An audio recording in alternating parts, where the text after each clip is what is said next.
Primary की पाठशाला में आप सभी का स्वागत है। आज हम कक्षा 5 की संस्कृत प्यूसम के खोड़स पाठ यानी 16वें पाठ के अंतर्गत काकस्य उद्यमः यानी कौवे के परिश्रम को पढ़ेंगे। बच्चों, इस पाठ में एक प्यासे कौवे की कहानी है। एक प्यासा कौवा था जो पानी की तलाश में बहुत दूर तक जंगल में भटकता रहता है। बहुत समय तक उड़ने के बाद उसे कोई पानी नहीं मिलता।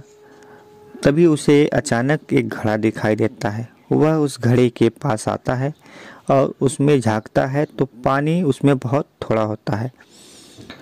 तो वह पानी पीने की कोशिश करता है लेकिन उस तक वह पहुंच नहीं पाता। तो वह सोचने लगता है कि इस पानी को कैसे पिया जाए।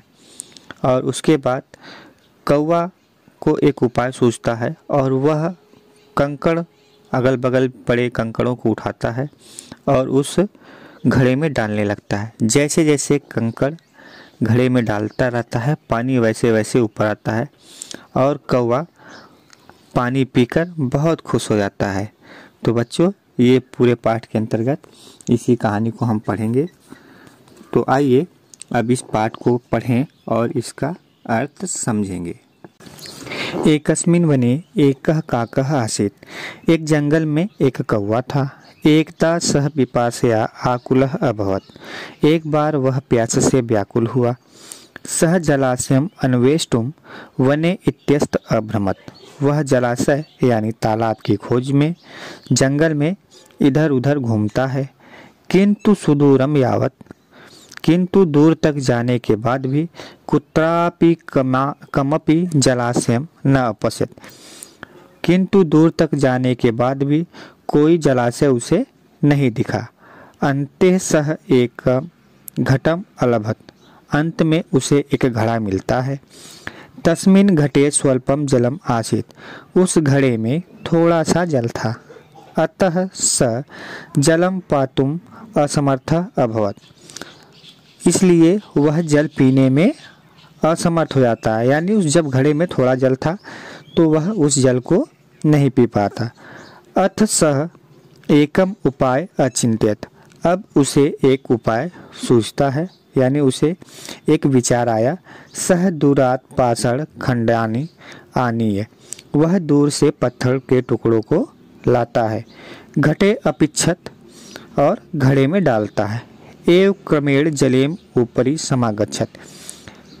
और क्रम से मतलब जैसे जैसे वह उस घड़े में पत्थर को डालता है क्रम से जल ऊपर की तरफ आने लगता है। काकः जलम पीत्वा सुखी अभवत। कौवा जल पीकर सुखी हो गया।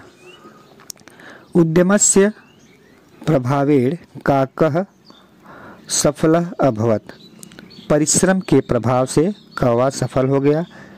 उद्यमस्य प्रभावेण एव सर्वे जीवने सफला भवन्ति। परिश्रम के प्रभाव से सभी के जीवन सफल होते हैं। उक्तः च उद्यमेन ही सिद्ध्यन्ति कार्याणि न मनोरथ है। कथन भी है, यानी कहा गया है कि परिश्रम के प्रभाव से ही कार्य सफल होते हैं, मन की इच्छा करने से नहीं। कहने का मतलब कि आप कोई कार्य करेंगे तभी वह सफल होगा, यानी पूरा होगा। अगर आप उसे मन में विचार करेंगे या सोचते रह जाएंगे तो वह कार्य पूरा होने वाला नहीं है। ठीक है बच्चों, तो जैसे इस कौवे ने अपने परिश्रम और बुद्धि के बल पे अपनी प्यास को दूर किया, तो जीवन में इंसान को कोई भी काम है तो उसे परिश्रम से करना चाहिए।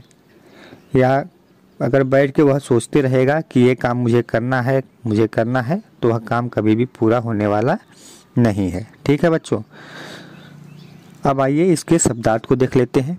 पिपासया यानी प्यास से, अन्वेष्टुम यानी खोजने के लिए, इत्यस्तः यानी इधर उधर, पाषाण खंडान यानी पत्थर के टुकड़ों को, आनीय यानी लाकर, सिद्ध्यंत यानी सफल हो जाते हैं। आइए अब इसके अभ्यास को देखते हैं। प्रश्नानाम उत्तराणि लिखत। प्रश्नों के उत्तर लिखिए। पहला है काकः कुत्र आसीत्। कौवा कहाँ था? तो इसका उत्तर हो जाएगा वने। काकः वने आसीत्। कौवा जंगल में था। ख का देखिए अब, सह कया आकुलः अभवत, वह क्यों व्याकुल हुआ? तो इसका उत्तर हो जाएगा पिपासया। सह पिपासया आकुलः अभवत, वह प्यास से व्याकुल हुआ। ग वाला देखिए, सह किम कर्तुम असमर्थः अभवत, वह क्या करने में असमर्थ हुआ? तो इसका उत्तर हो जाएगा जलम पातुम। सह जलम पातुम असमर्थः अभवत, वह जल पीने में असमर्थ हुआ। घ वाला देखिए, कार्याणि केन सिद्धयन्ति, कार्य को कैसे सिद्ध करते हैं या कार्य को कैसे पूरा करते हैं? तो इसका उत्तर हो जाएगा उद्यमेन। कार्याणि उद्यमेन सिद्धयन्ति, कार्य को परिश्रम से पूरा करते हैं। अब आइए दूसरा देखते हैं, वाक्यानि पूरयत, वाक्यों को पूरा कीजिए। पहला, एकदा सह खाली डैश है अभवत, तो इसका यहाँ पे भरा जाएगा आकुलः। एकदा सह पिपासया आकुलः अभवत, एक बार वह प्यास से व्याकुल हुआ। ख का देखिए, अन्ते सह एकम घटम, यहाँ पे हो जाएगा अलभत, इसका अर्थ हो जाएगा अंत में वह एक घड़ा प्राप्त करता है। अन्ते सह एकम घटम अलभत, ठीक है। अब ग वाला देखिए, घटे स्वल्पम जलम आसीत, घड़े में थोड़ा सा जल था, तो यहाँ पे खाली स्थान में जलम भरा जाएगा। घ का देखिए अब, उद्यमस्य प्रभावेण एव सर्वे जीवने खाली डैश में सफला लिखा जाएगा भवन्ति, तो इसका हो जाएगा उद्यमस्य प्रभावेण एव सर्वे जीवने सफला भवन्ति, परिश्रम के प्रभाव से सभी के जीवन सफल होते हैं, ठीक है। अब आइए तीसरा देखते हैं, क्रियापदानि परिवर्तित, क्रियापद को परिवर्तन कीजिए। जैसे भ्रमति का अभ्रमत, तो चिंत्यति का अचिंत्यत, क्षिपति का अक्षिपत, भवति का अभवत, ठीक है। तो ये पूरा हो गया। अब चौथा देखिए, चित्रम दृष्टवा वाक्यानि पूरयत, चित्र को देखकर वाक्य को पूरा कीजिए। यहाँ पे 3-4 विकल्प दिए हैं, जैसे छायाम जीवनम वृक्षः परोपकाराय जनेभ्य, और यहाँ पे नीचे में एक खाली स्थान दिया हुआ है, तो इसका है पहले का देखिए, जैसे लिखा है अहम वृक्षः अस्मि, मैं वृक्ष हूँ, ठीक है। अगला देखिए, अहम खाली स्थान है, तो यहाँ जनेभ्य लिखा जाएगा, और फलानि यच्छामि, ठीक है। तो अहम जनेभ्य फलानि यच्छामि, मैं लोगों को फल देता हूँ। फिर उसके बाद हो जाएगा अहम पथिकेभ्यम छायाम यच्छामि, मैं पथिकों को या राहगीरों को छाया देता हूँ।